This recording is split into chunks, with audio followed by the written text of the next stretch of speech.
with or without condition, it's still a threat. And therefore wrong, and therefore criminal, and therefore impeachable. Meron po bang conditional threat? Ang pagkakaalam po natin, wala po. There's no such thing as conditional threat because threat is a threat. Kapag manakot ang isang tao against another one, o kaya against the members of his family, and yung pananakot na yun is something that is amounting to crime.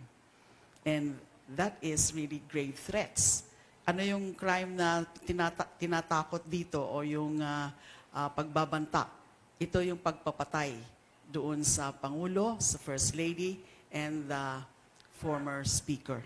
So, and with or without condition, kahit nga po maituturing na merong kondisyon, yun na nga po yung kondisyon niya na kung mamatay siya, ay patayin ang Pangulo, First Lady, and the former Speaker, ay hindi pa rin ho yan nawawala sa definition o sa elements ng grave threats under the revised penal code.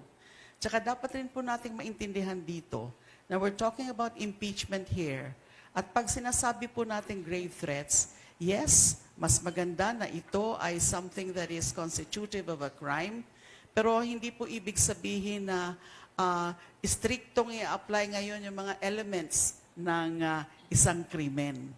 Kasi pwedeng ang isang bagay, ang isang act, ang isang conduct ay hindi siya per se or strictly a criminal offense, pero maipapasok na impeachable offense sa ilalim ng betrayal, sa konsepto ng betrayal of public trust. Pero dito po, malinaw naman po, merong grave threats at with or without condition, it's still a threat.